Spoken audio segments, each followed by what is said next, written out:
Good morning, students. I welcome you to the practical sessions which are organized by Atomic Energy Education Society, Anushakti Nagar, Mumbai. Students, I am Kiran Kumari, TGT Science from ACS4 Rawatbhata. Students, as you all know that we have already started our practical, and the practical that we are going to do today or we are going to learn today, it is from section B, and the practical is experiment number 2. Students, this practical or this experiment we have already started, and this is the second part of experiment number 2, section B, part 2. Okay, and this is from your class 11 and the subject is biology. Students, since it is the part 2, so it is the continued part of part 1, and as I have told you earlier that there are 13 different specimen and slides to observe and to identify.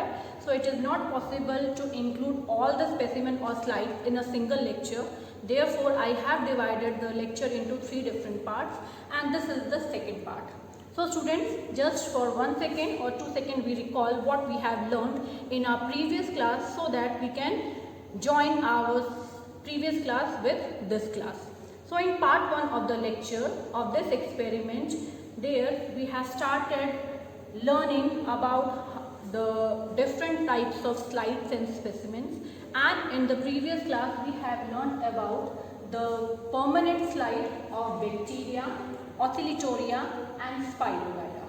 So there we have learned that bacteria belongs to kingdom Monera, Oscillatoria belongs to kingdom Monera. Both of these two specimens, both of these two organisms belong to kingdom Monera, and the third organism, which is Spirogyra, it is a type of algae. Okay, and since it is an algae, therefore it has autotrophic mode of nutrition and it can prepare its own food. In today's class, these 3 are over in part 1. In today's class, we'll extend the topic and we will read about these specimens. The first is a permanent slide of Rhizopus, and Rhizopus is the common bread mold. It is the same fungus that we usually see when we forage and keep the bread open in the environment without consuming it for number of days. So we can see a grayish, whitish, patchy cotton mass growing over the bread. So that same cottony mass is actually that cottony mass is due to the growth of a fungus, and the name of the fungus is Rhizopus. So it is the common bread mold. Now, since it lacks chlorophyll pigment, therefore it has a saprophytic mode of nutrition. And if we see its structure, then this Rhizopus, when it germinates after spore formation, when the spore gets a hot and humid environment, it starts to grow and it forms hyphae and mycelium. Okay, students. So hyphae represents a single thread-like structure, and when the hyphae grows more, many hyphae get entangled together with each other to form an entangled mass which is known as mycelium. So if we see the hyphae and mycelium of Rhizopus, it has many nuclei in it without any septal formation. So it shows a multinucleated condition, and this is also known as the syncytic condition, means many nucleus are present in the hyphae or in the mycelium without any septal formation. And this Rhizopus, it has a saprophytic mode of nutrition. It derives its food from dead and decaying organic matter. The next organism that we'll study is Agaricus. We have Agaricus in the form of a specimen which is stored in the glass jar. I will show it to you after discussing all these organisms. So Agaricus is this. There are many kinds of fungi. One fungi we have read it, that is Rhizopus. It should be Rhizopus. Here O should also come. It should be Rhizopus. The next fungus that we'll study today is Agaricus. Agaricus is like an umbrella. So Agaricus is the common edible mushroom, and you all know that the varieties, we have different varieties of mushroom available in the market. Some are edible and some are non-edible. some may be even very poisonous. So we should take care, and we should always wear gloves, and we should cover our mouth whenever we are handling agaricus, and if it is a live specimen. Okay, so this agaricus, it is a type of fungus, and the fruiting body of agaricus is known as basidiocarp. Okay, so the fruiting body is known as basidiocarp. Basidiocarp forms the reproductive structure which helps in reproduction which helps in spore formation, which in turn helps in the reproduction of agaricus. And the fruiting body, which is the basidiocarp, it has two structures. It is basically an umbrella-like structure with a stick. So the umbrella part, the upper expanded part, is known as the pilus. Okay, and to its lower side, on the ventral side, is attached a stalk, which is erect stalk, and that is known as style. We'll read more about agaricus by means of the certain slides and certain picture or a word and a PDF document. The next organism that we'll study is yeast, and in our lab we have yeast in the form of a permanent slide. Okay, so as I told you earlier that the permanent slides, if the organism is very small, then it cannot be seen by the naked eye, then it has to be seen with the help of a compound microscope. So the permanent slide of yeast is observed under the compound microscope, and I have taken the real pictures, and that pictures I have included in the PDF document. Okay, the next organism is the lichen. Okay, if you see here the lichen is not a single organism, and it is actually an association of two organisms. One is algae and another one is fungus. Okay, and both of them share the same area for nutrition and for living. So it is actually a symbiotic relationship between algae and fungi. And algae, as it has the pigment, therefore it prepares the food, and the food is enjoyed by the fungus. Fungus in turn provides water and nutrients to algae so that algae can prepare food. Okay, so this was about lichen. And if you see there are different varieties of lichen. Some of the lichen, they grow on damp places where little amount of water is present, and where the certain things are degrading. So lichen can be formed on rock, it can be formed on bark of the trees, it can be formed in humid environment. And if you see about the structures of lichen, on the basis of their structure, lichen can be divided into three different types. The first one is crustose. It is simply a flat type of lichen which is generally present, which generally grows on the bark of the tree or on any rock or any type of substratum which has the decaying matter, as well as which has this little amount of humid environment. Then the next one is foliose. It has certain lobed structures like a flower type. Okay, so it is somewhat like this one, lobed structure type, and it is the thallus is slightly expanded. And the next one is fruticose. Fruticose lichen forms certain upright structures. Okay, so these we'll see the photograph of lichen, since we don't have the specimen of lichen here. So I will show you the photographs of lichen in the Word document. The next one is Marchantia. Marchantia is a type of bryophyte, and bryophyte is also known as the amphibian of plant kingdom, because bryophyte can live in soil, but for reproduction they need water. So the entire life cycle of bryophyte completes with the help of water and soil. Therefore they need both the type of condition, and therefore bryophytes are known as the amphibians of the plant kingdom. And the type of bryophyte which is in your syllabus, in your practical, is Marchantia. And Rixia is also a type of bryophyte, but in your syllabus it is Marchantia. And if you see bryophytes have been categorized into two different types. One is known as the first category is known as liverwort, and Marchantia is an example of liverwort. And the second type of bryophyte are known as mosses, and the example of mosses is Funaria. Funaria, the specimen of Funaria, will study in the next class. So I think here the spelling of Oscillatoria is slightly, so I rub it. It should be okay. So Oscillatoria.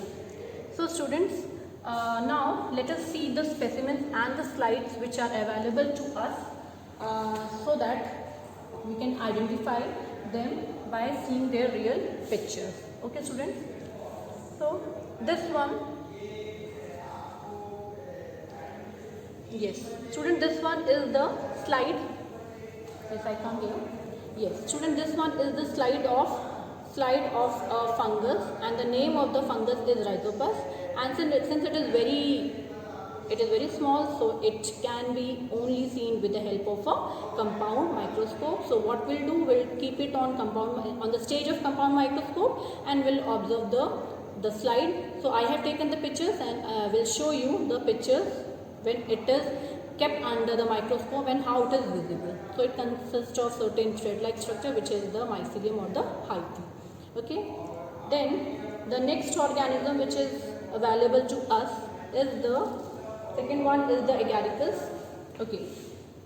This is the agaricus, students. If it is visible to you, this is the specimen, and here agaricus is stored in the preservative, and this type of glass jar where a live specimen can be stored, and after storing the specimen becomes dead, and this type of glass jar with the stored chemical is known as the specimen. Okay, so here we have the specimen of agaricus, and I will show it by means of picture also. It has the umbrella-like structure, and a stick is attached to the center. Okay, so pilus and stalk are the two parts of the basidiocarp. Okay, the next one is the yeast, and yeast is a unicellular organism. Okay, and students, I think I forgot to explain yeast here. Okay, yeast is a unicellular fungus. Okay, two fungus we have already discussed two fungus, Rhizopus and agaricus. The third fungus is yeast. Okay, so it is also a fungus, and this fungus, it also has a saprophytic mode of nutrition. And where is yeast used?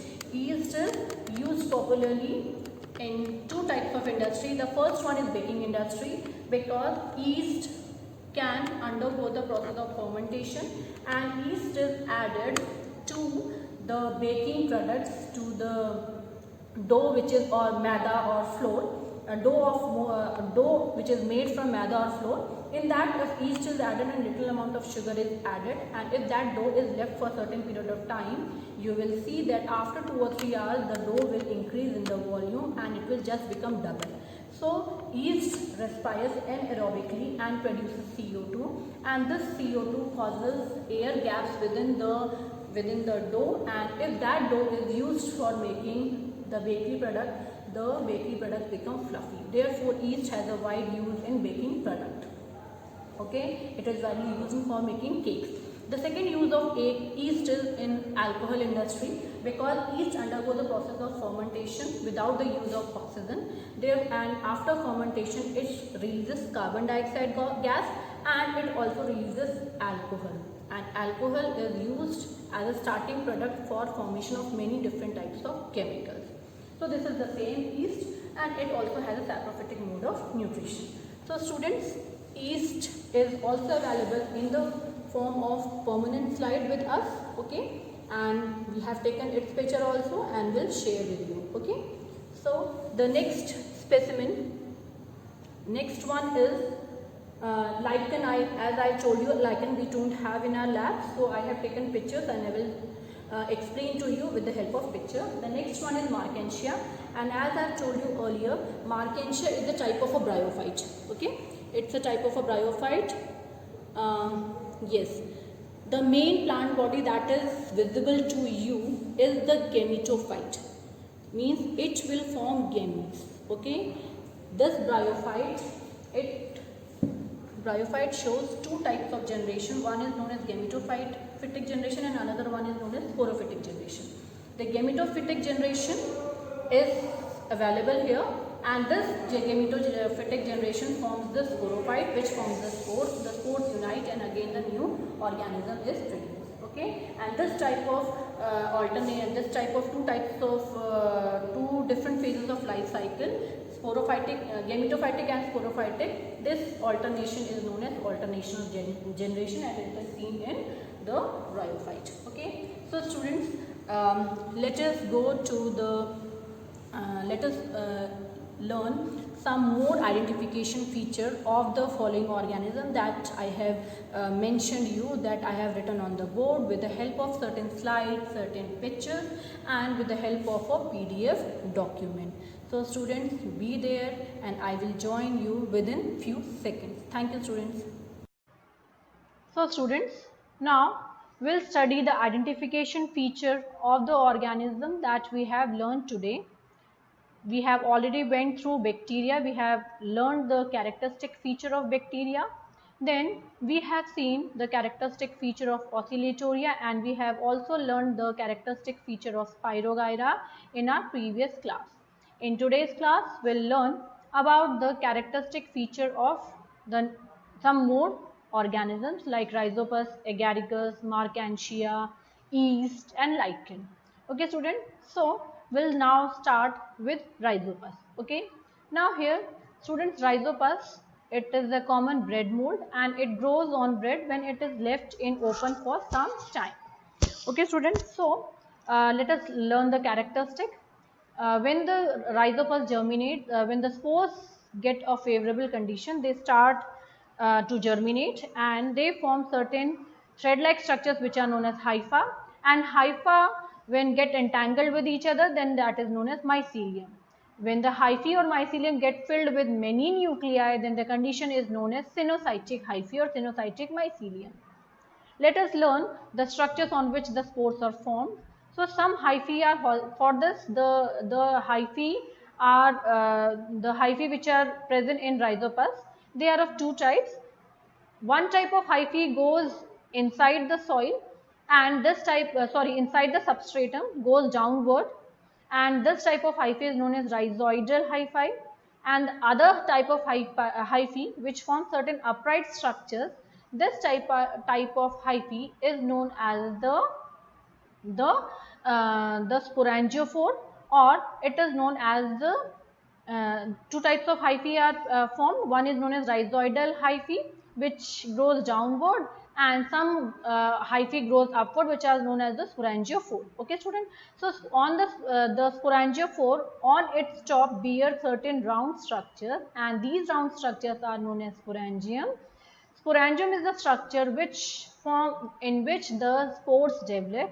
Here students, we can see, yes, if I enlarge this, here you can see there is a dark pink area. This dark pink dome shaped structure is known as columella, and this columella, in this columella, just above this columella, certain spores developed. Okay, so spores are developed in the area above columella and inside the sporangium. Right students? Okay. So the hyphae which grows horizontal and grow parallel to the substratum, they are known as stoloniferous hyphae. There are some hyphae which goes down, they are known as rhizoidal hyphae, and there are hyphae which goes above, they are known as the sporangiophore. And in the sporangium, the spores develop, certain black spores develop. Okay student, so now we'll move to the next organism. The next organism is Agaricus, and this Agaricus is the common edible mushroom. Okay, and here this common edible mushroom, if we see its structure, as I have told you earlier on the board, that Agaricus has two different structures. The fruiting body of Agaricus has two different structure.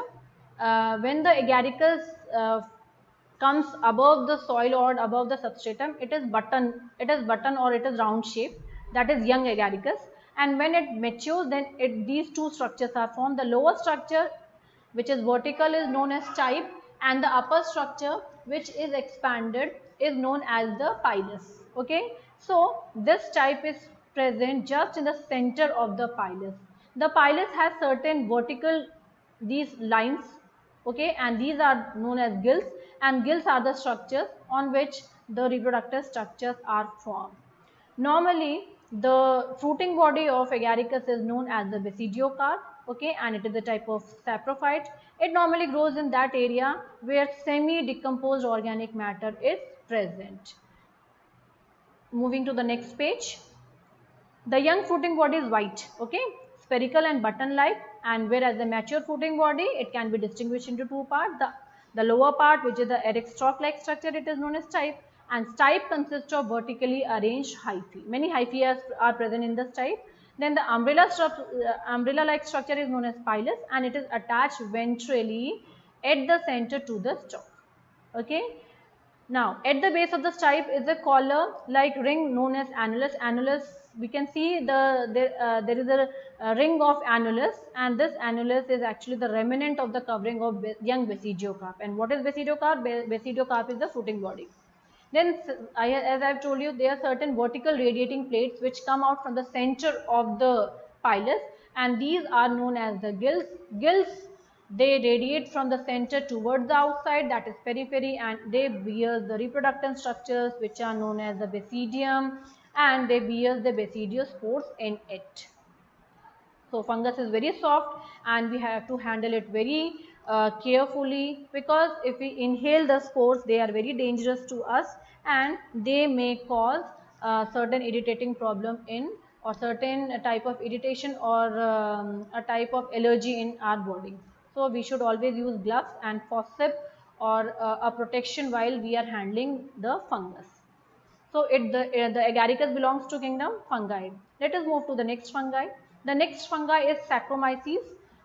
Saccharomyces is the biological name, and it is the biological name of the fungus yeast.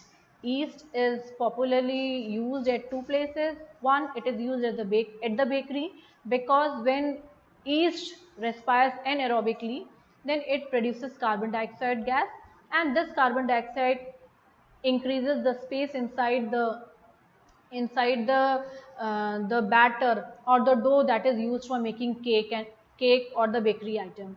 So when the dough gets filled with carbon dioxide, then the dough rises and it makes the cake fluffy. Second place where Saccharomyces or yeast is used, that is the place where the industries which are linked with fermentation and alcohol formation, because fermentation process which is done with the help of yeast, by growing yeast on the juices of certain fruits or cereal juices, then the fermentation reaction takes place and alcohol is formed, and this alcohol serves as a source for formation of some other useful chemical substances. If you see the structure, yeast are round, it may be oval, they have their own a single nucleus. Then they have each of the cell has a single nucleus, and each of the cell has one vacuole. They may be round, they may be oval, and they normally reproduce by asexual method of reproduction, which is known as budding. So you can see a small bud over this yeast cell. The kingdom to which this yeast belong is the kingdom fungi. The next organism that we'll study is lichen. As I've told you, it is an association of algae and fungi. These three types of lichen can be seen: crustose, foliase, and fruticose. If you see the body of the lichen, it is thallus-like, and it is grey or greyish in color. The color may vary from yellow, red, orange, brown, and to different colors. Okay, so let us learn about the different types of lichen. Crustose lichen, it is like a thin and flat, okay, and it is without lobe, and the thallus is without lobe. It is thin and flat, and it appears as a thin layer on the crust or on the substratum. It may be found near on the stone, rocks, and barks of the wood. Then comes the foliose lichen. They are like leafy lichen. It appears that lichens have formed certain leaves. So they are leafy lichens with flat lobed and horizontally spreading thallus, and they are attached to the substratum with the help of rhizoid. The next one is fruticose. Fruticose is a type of lichen with a cylindrical, flat or ribbon-like, upright, generally branched and Pendulous thalli means a flat type structure is formed, and this lichen grows above the soil in upright position. So the upright structures may be cylindrical, flat, or ribbon-like, and they are attached to the substratum by a disc-like structure at the base. So student, the last organism that we'll study today is Marchantia. And here as I have told you earlier, that Marchantia is a bryophyte, and under bryophyte it is categorized under liverwort. Let us learn the characteristic. It is dorsoventrally flattened, it grows on the soil, and it is generally found in the area where both soil and water is present. The thallus is dichotomously lobed, means two types of dichotomous, two lobes are present on each thallus, and in every thallus there is an apical notch. Okay. Now here you can see certain, if I expand this structure, yes, here you can see certain structures are there. These structures are known as the gamma cups, and gamma cups gamma cups are for the reproductive structures. The vegetative propagules are formed in the gamma cups, which are known as gamete, and gamete helps in reproduction. Now on the ventral side of the thallus they bear unicellular rhizoids. Okay, on the lower side of the thallus there are numerous rhizoids, and rhizoids help in attachment of the bryophyte to the substratum. Then reproductive organs are born on antherdiophore and archegoniophore. These upright structures, as it is visible here, A is antherdiophore and B is archegoniophore. Archegoniophore is the structure on which the female reproductive organs are formed, and antherdiophore is the structure on which the male reproductive structures are formed.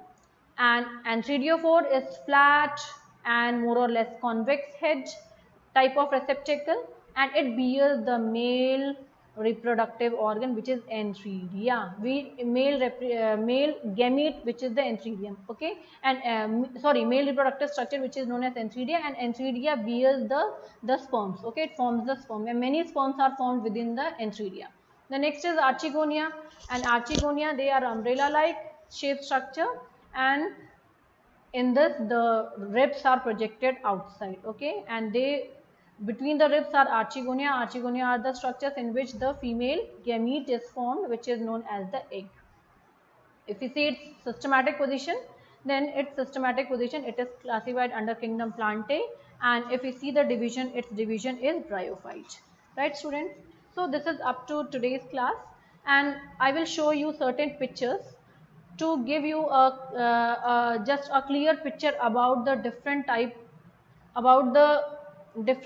of structures which are present in different type of organisms. So over to some pictures. Be there students. Yes. Now I think on the screen this is visible. The structure which is visible here, it is the structure of Rhizopus. You can see a round structure. These round structures are known as the sporangium.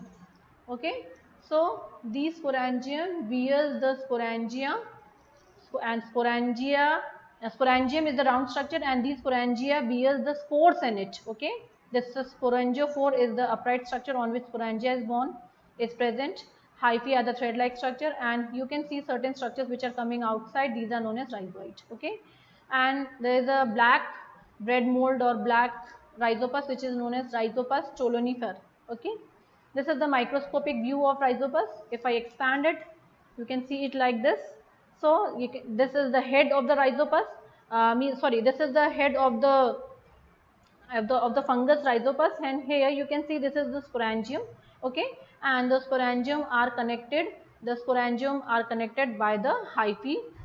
Okay, to work in the substratum or on the substratum. Now students, I think you can see this picture.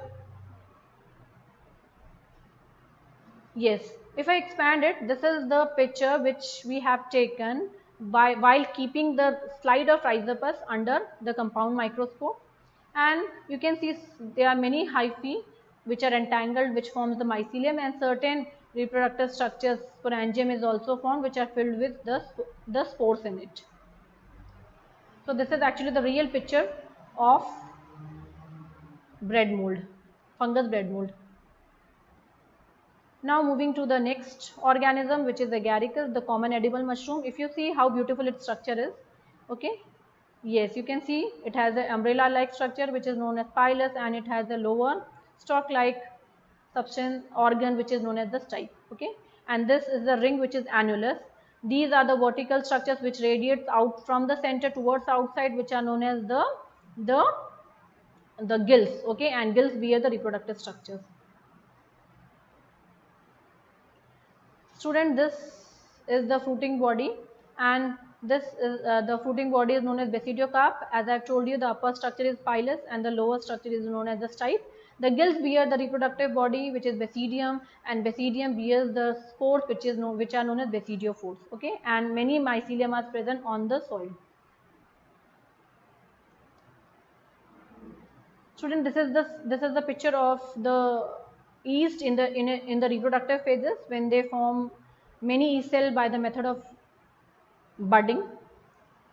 You can see a clear picture here, students. Yes, you can see one yeast is giving rise to new yeast, and you can see a chain of yeast. When the new yeast cell do not separate from each other, then they form a chain of yeast cell, right?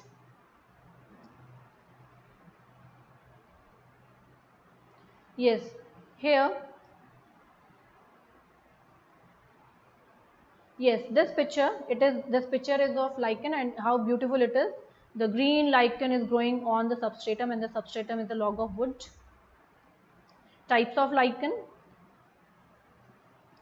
Yes, this is the first one, which is trustose lichen. Okay, this is the third lichen, which is the fruticose, which has the structures which goes up on the vertical line, and this is the this is the second type of lichen, which has the expanded leaf-like structure. Okay, so this is this is foliose lichen.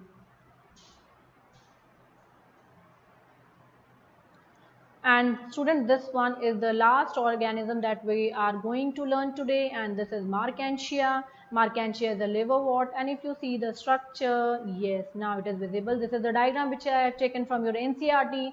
You can see the dichotomously bilobed structure, which is the thallus body. It is of Marchantia. Certain round structures are visible to you, and these round structures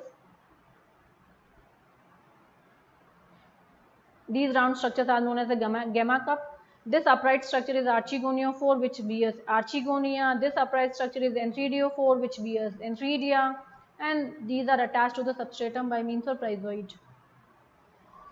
Now the next structure here you can see is archegonia and enthridia on Marchantia. By this picture it will be clear how this enthridia and archegonia bears the reproductive units. Okay, so you can see this female gametophyte, and this female gametophyte has the archegonia, and archegonia has a single egg only.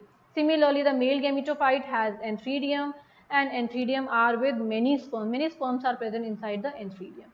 Right, students?